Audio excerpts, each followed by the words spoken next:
Viewers, इस वक्त हर तरफ चर्चा है शुभमन गिल के कैच आउट दिए जाने का, और हो भी क्यों ना, ये टेक्नोलॉजी का दौर है और ये कुछ छोटा मोटा आउट नहीं है। इसका आउट दिया जाना भारत को इतना महंगा पड़ सकता है कि ये जो ट्रॉफी है आईसीसी टेस्ट चैंपियनशिप की, ये उनके हाथ से निकल सकती है और 2021 की तरह ये एक ख्वाब ही रह सकता है।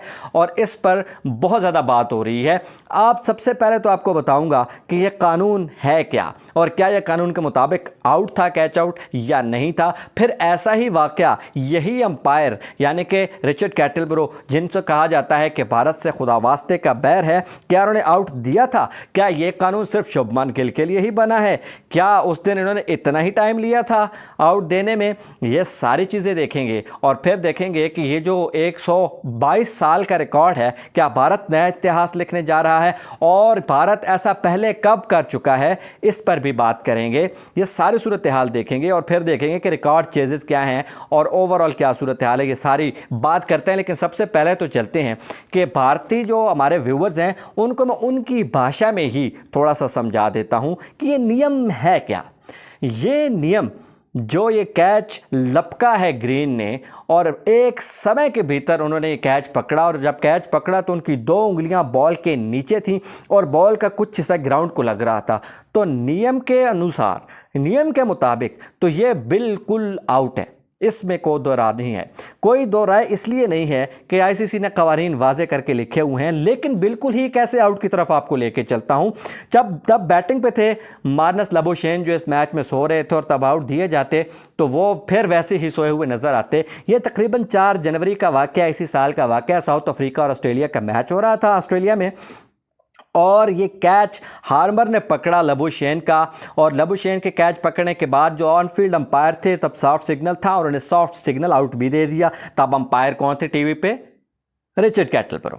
रिचर्ड कैटलब्रो ने इस कदर उसमें घुसकर और इस कदर सही, जिसे आप कहते हैं कि सही टाइम लगाकर उस पर फैसला करना चाहा, बार बार रिप्लेस देखे, और जितना शुभमन गिल को आउट देने में उन्होंने टाइम लिया उससे तो कहीं ज़्यादा लिया, और फिर उन्होंने ये फैसला टर्न डाउन किया ऑन फील्ड अंपायर के सॉफ्ट सिग्नल का, और उन्होंने बिल्कुल ही एक ऐसा आउट, नॉट आउट दे दिया जिस पे काफ़ी अच्छी खासी बहस होगी ग्राउंड में ही। और फिर एल्गर ने उसको चैलेंज भी कर दिया था अंपायर से कि ये क्या फैसला हुआ भाई, ये कैसी बात हो गई। तो बहुत ज़्यादा एहतजाज सामने आया था। तो हम ये देखेंगे कि क्या वाकई ये आउट ऐसा था कि जिसमें एक बहुत अहम मौके पे, एक अहम इवेंट के एक फाइनल में इस तरह आउट देकर क्या मामला, सूरत हाल ऐसी है।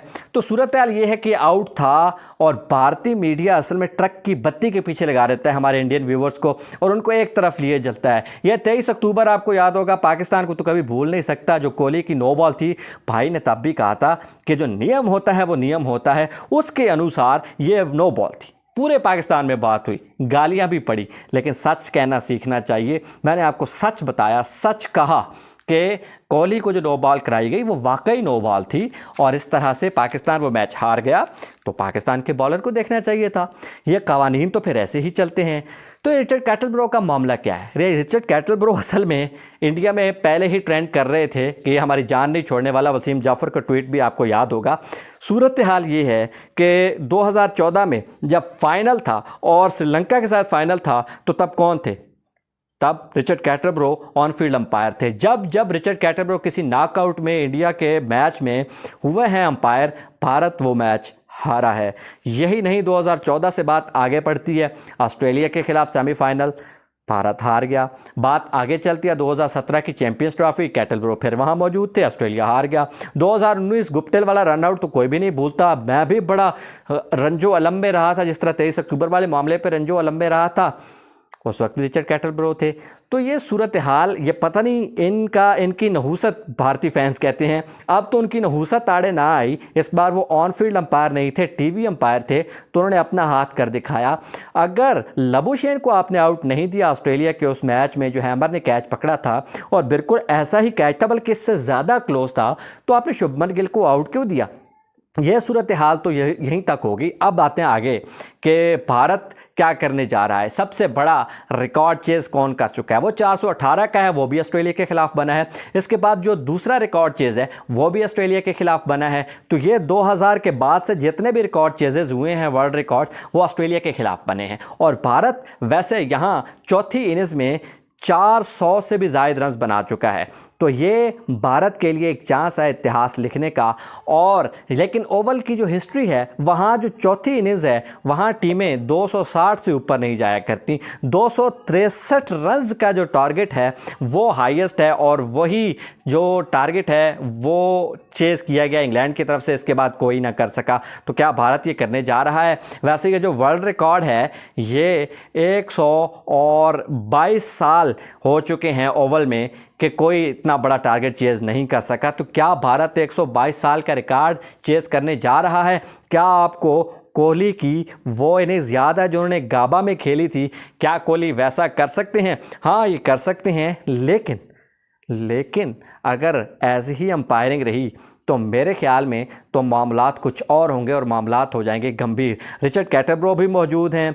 जो चीज़ है वो भारत के हक़ में नहीं जा रही। अब विकेटें हैं, 2 विकेटें ही लेनी हैं। आपको पता है कि इसके बाद जडेजा ने आना है, और इसके बाद सूरत हाल ये हो जाएगी कि शायद भारत के लिए टिकना मुमकिन ना हो। और ये 2 विकेट्स 280 रन्स, और फिर भारत के पास 7 विकेट्स और 2 विकेट्स अगर जल्दी गिर जाती हैं तो सूरत हाल बहुत ख़तरनाक हो सकती है भाई। लेकिन हम इसलिए नहीं कह रहे कि ये क्रिकेट है, तारीख़ लिखी जा सकती है। और विराट कोहली खेल रहे हैं जो तारीख़ को अपने हाथ में लेके फिरते हैं, जिनको पता है कि खेलना कैसे होता है। ये आर्ट उन्होंने 23 अक्टूबर को पाकिस्तान के खिलाफ आपको करके दिखाया है। जब 18 बॉलों पे 50 से भी ज़्यादा रन चाहिए थे तो विराट कोहली वही जिनको नसीम शाह खेलने भी नहीं दे रहे थे, उन्होंने वो छक्के मारे, और हारिस रऊफ को वहाँ से छक्का मारा जो वो आज तक कहते हैं कि कोई और छक्का नहीं मार सकता। और इसके बाद वो मैच में कभी वापस ना लौटे, और उसका अगली बॉल पर फ्लिक किया जो स्क्वायर लेग की तरफ, और जो छक्का मारा, वो सारी चीज़ें आप कोहली को देख के रूल आउट नहीं कर सकते। कोहली का जो स्टाइल है और जो स्टांस है, जो कैलिबर है, वो आपको शायद अब इस मैच में देखने को मिले, और भारत एक नई हिस्ट्री लिख दे।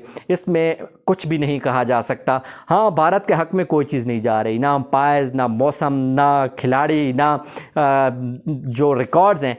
लेकिन अब देखना ये है कि विराट कोहली जो कि हिस्टोरिकल प्लेयर हैं, जिनको कि मालूम है कि जो खिलाड़ी होता है वो किसी भी मौके पे अपना कैलिबर दिखा के टीम के हाथ से मैच ले लिया करता है। इस बात का कमेंट्स को भी अंदाज़ा है। वो जोर लगा रहे हैं कि कोहली को आउट किया जाए, लेकिन जैसे शॉट्स आज कोहली ने खेले हैं, मुझे नहीं लगता कि उनको आउट करना इतना आसान होगा। अगर इंडियन बैटर्स पहले 10 से 15 ओवर सर्वाइव कर जाते हैं तो फिर कैमरून ग्रीन की जो टीम है, जिन्होंने आउट किया है, कैच आउट क्लेम किया है, बहुत ज़्यादा मसाइल का शिकार होगी। देखते हैं ये कितना इंटरेस्टिंग है, और वेट करते हैं, और शुभमन गिल पर कितना बड़ा एहतजाज भारत आईसीसी को पहुंचाता है, ये भी देखते हैं।